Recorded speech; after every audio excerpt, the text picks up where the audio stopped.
કમોસમી વરસાદને લઈ દક્ષિણ ગુજરાતમાં હળવા વરસાદની આગાહી 24 કલાક વેસ્ટર્ન ડિસ્ટર્બન્સની અસર રહેશે. કાલથી લઘુત્તમ તાપમાનમાં 2 થી 4 ડિગ્રી ઘટાડો થશે.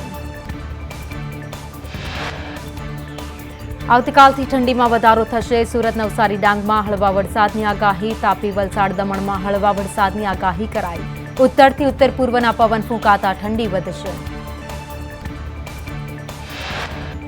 રાજ્યના કેટલાક વિસ્તારમાં આજે કમોસમી વરસાદની આગાહી કરાઈ. હવામાન નિષ્ણાંત અંબાલાલ પટેલે 2 થી 4 જાન્યુઆરી સુધી ઠંડીનો ચમકારો રહેશે તેવી આગાહી કરી.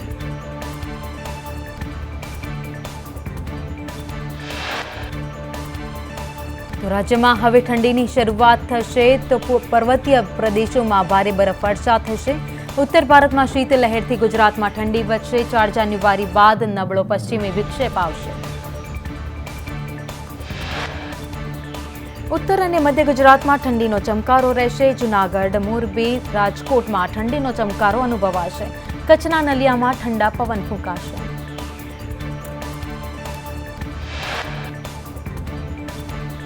પતંગ રસિકો માટે સારા સમાચાર. અંબાલાલે આગાહી કરી કે ઉત્તરાયણના દિવસે પવન સાનુકૂળ રહેશે. સવારે 5 થી 6 કિલોમીટર પ્રતિ કલાકની ઝડપે પવન ફૂંકાશે. 18 થી 21 જાન્યુઆરીએ પશ્ચિમી વિક્ષેપ આવતા રાજ્યમાં હવામાન પલટાશે. લઘુત્તમ તાપમાન 10 ડિગ્રીથી નીચું રહેશે.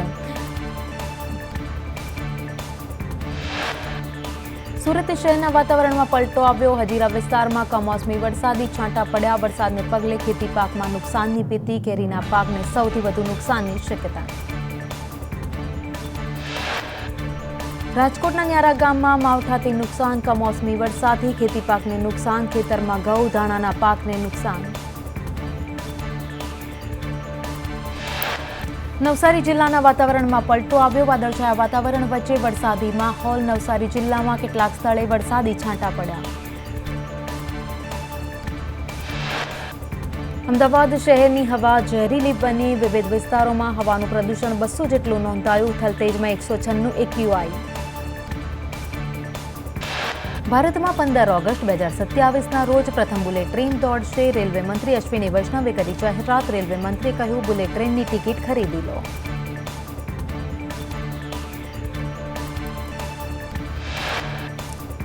ઓગસ્ટના રોજ શરૂ કરવાની તૈયારીઓ તેજ કરવામાં આવી. સુરતથી બિલીમોરા વચ્ચે પ્રથમ ટ્રાયલ રન સફળ રહ્યું છે. હાઈ સ્પીડ રેલ પ્રોજેક્ટનું કામ પૂરજોશમાં શરૂ. અમદાવાદ અને મુંબઈ વચ્ચેનું અંતર ઘટશે.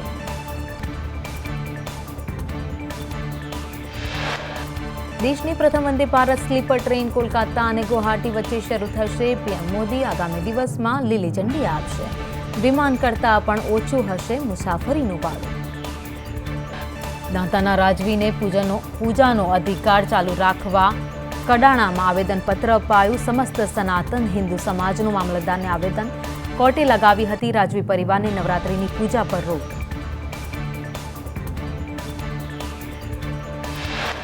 તાલાલામાં 2.6ની તીવ્રતાનો ભૂકંપનો આંચકો અનુભવાયો. ભૂકંપનું કેન્દ્રબિંદુ તાલાલાથી 23 કિલોમીટર દૂર 3 વાગ્યે 59 મિનિટે આ ભૂકંપનો આંચકો અનુભવાયો.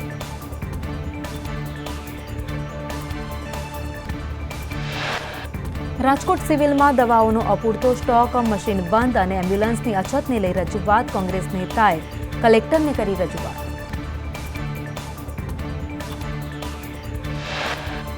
રાજકોટ સિટી બસના મુસાફર અક્ષય કંસારાને આવ્યો ધમકીભર્યો ફોન. બસની અનિયમિતતાને લઈ કંસારાએ ફરિયાદ કરી હતી. યુવકે ધમકી મળેલ ફોન નંબર જાહેર કર્યો.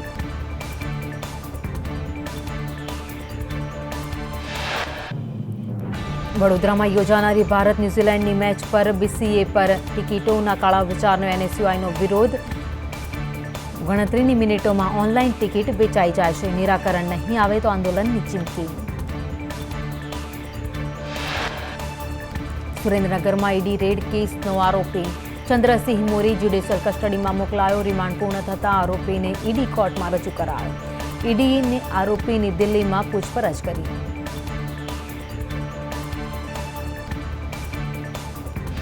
રાજ્યમાં 5 વર્ષમાં 6,33,000 કરતાં વધુ રેશન કાર્ડ રદ. હવે રાજ્યમાં 75,17,000 રેશન કાર્ડ સક્રિય.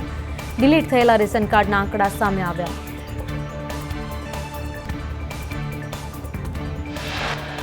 વાપીમાં કોંગ્રેસે નજર ઉતારો પનોતી ભગાવો કાર્યક્રમ કરી અનોખો વિરોધ નોંધાવ્યો. વાપીના નવનિર્માણ ઓવરબ્રિજને લઈ કોંગ્રેસે રેલી કાઢી. 3 વર્ષ પણ બ્રિજનું કામ અધૂરું રહેતા વિરોધ કરવામાં આવ્યો.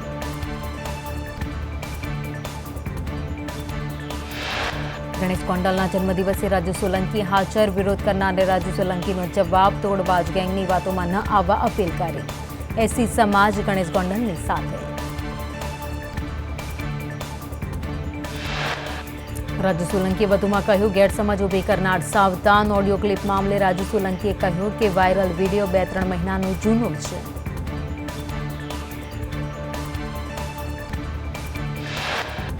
સાંસદ ધવલ પટેલના આપના ધારાસભ્ય ચૈતર વસાવા અને કોંગી ધારાસભ્ય અનંત પટેલ પર પ્રહાર. કહ્યું, બંને ભારત હિન્દુ આદિવાસી વિરોધી છે. આવા વિરોધી લોકો માટે ભાજપમાં દરવાજા બંધ છે.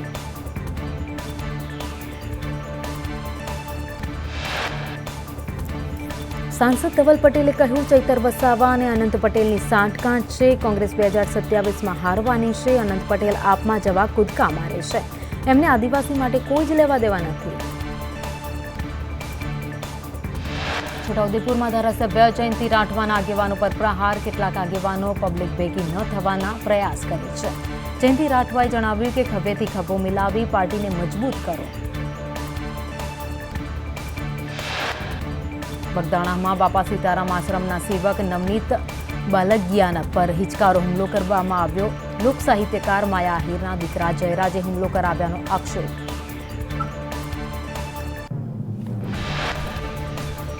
નવનીત બાગલિયાના સમર્થનમાં કોળી સમાજ આવ્યો. રાજુલાના ધારાસભ્ય હીરા સોલંકીએ પીડિતની મુલાકાત કરી આશ્વાસન આપ્યું. પોલીસની ભૂમિકા શંકાસ્પદ હોવાનો આક્ષેપ. 11 જાન્યુઆરીએ પીએમ રાજકોટમાં રોડ શો કરશે. સૌરાષ્ટ્ર ઝોન વાયબ્રન્ટ સમિટને લઈને તૈયારી. પ્રભારી મંત્રી જીતુ વાઘાણી રાજકોટની મુલાકાતે.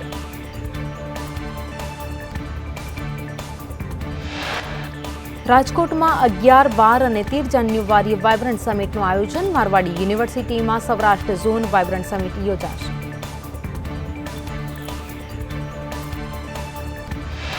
જીતુ વાઘાણીએ કહ્યું, 11 તારીખે બપોરે પીએમ રાજકોટ પધારશે. રોડ શો યોજાશે તેનું પ્લાનિંગ થઈ રહ્યું છે. મારવાડી કોલેજમાં કાર્યક્રમ યોજવામાં આવશે. મુખ્યમંત્રીની અધ્યક્ષતામાં મહેસાણામાં 140 કરોડના લોકાર્પણ અને ખાતમુહૂર્ત. જિલ્લામાં 696 કરોડના વિકાસ કાર્યોનું લોકાર્પણ. પંડિત દીનદયાળ ટાઉન હોલમાં કાર્યક્રમ. અમદાવાદના રિવરફ્રન્ટ પર મુખ્યમંત્રી ભૂપેન્દ્ર પટેલના હસ્તે આંતરરાષ્ટ્રીય ફ્લાવર શોનું ઉદ્ઘાટન. 73,000 સ્ક્વેર મીટરમાં ફેલાયેલો ફ્લાવર શો 22 દિવસ સુધી ચાલશે.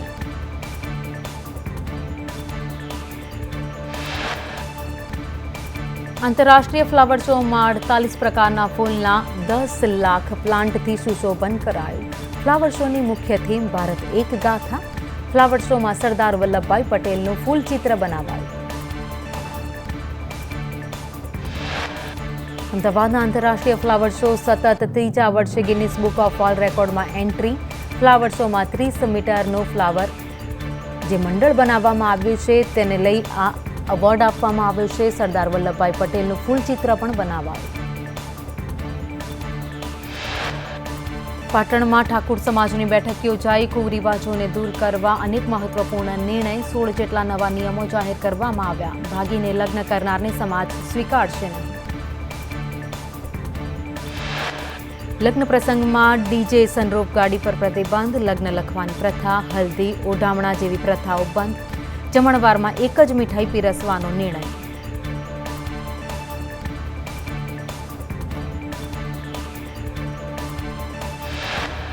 અંબાજી મંદિરમાં ભક્તો 5 મીટર લંબાઈ સુધીની ધજા જ ચડાવી શકશે. 5 મીટરથી લાંબી ધજા શિખર પર ચડાવી શકાશે નહીં. 5 મીટરથી લાંબી ધજા માના ચરણોમાં અર્પણ કરી શકાશે.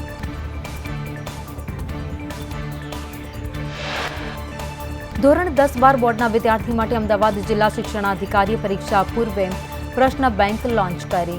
બોર્ડની પરીક્ષા પૂર્વે ઉપયોગી બની રહેશે પ્રશ્ન બેંક. નિષ્ણાંત શિક્ષકોએ તૈયાર કરી છે પ્રશ્ન બેંક.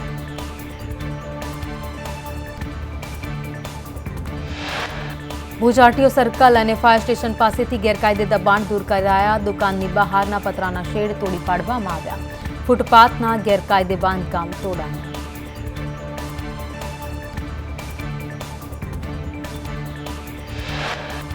કચ્છના લખપતમાં બેખડા ગામે વર્ષોથી પાણીની વિકટ સમસ્યા 15 દિવસે પીવાનું પાણી ટેન્કર મારફતે મળે છે. રજૂઆત કરવા છતાં કોઈ જ ઉકેલ નથી આવ્યો.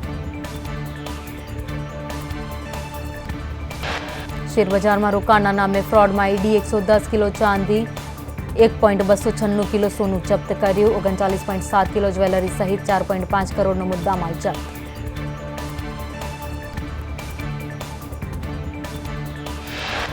હિમાંશુ ઉર્ફે પિન્ટુ ભાવસાડ સામે પીએમએલએ હેઠળ કાર્યવાહી. મોટા નફાની લાલચ આપી રોકાણકારોને છેતર્યા.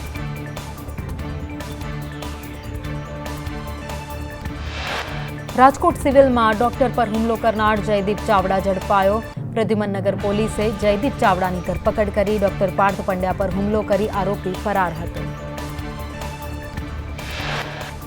કૃષિ સહાય કૌભાંડના આરોપીએ ફિનાઇલ પી લીધો. વીસી જયેશ ખંભાળિયા આપઘાતનો પ્રયાસ. યુવાન સામે ખોટા ફોર્મ ભરી સરકારને છેતરવાનો આક્ષેપ. સુરતમાં જયેશ પટેલ હત્યા કેસના 5 આરોપી ઝડપાયા. હત્યા કેસમાં વિશાલ વાઘ મુખ્ય આરોપી. સમગ્ર મામલે પોલીસે તપાસ હાથ ધરી.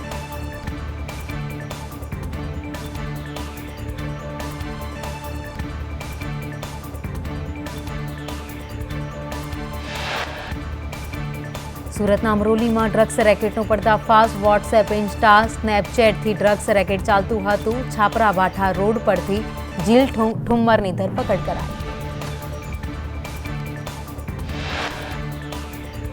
પંચમહાલની ઘોઘંબા તાલુકા પંચાયતમાં એસીબીની ટ્રેપ. કોન્ટ્રાક્ટ કર્મચારી સિરાજ બાગવાલા 2000ની લાંચ લેતા ઝડપાયો.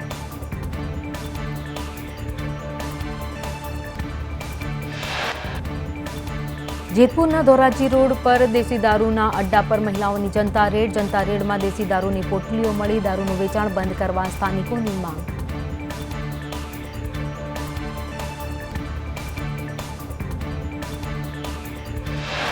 સુરતમાં 15 ગ્રામ એમડી ડ્રગ્સ સાથે આરોપી અમુ ગ્યાઝ શેખ ઝડપાયો. પોલીસે કુલ 2 લાખથી વધુનો મુદ્દામાલ જપ્ત કર્યો. આરોપી વિરુદ્ધ અગાઉ પણ હત્યાનો ગુનો નોંધાયો હતો.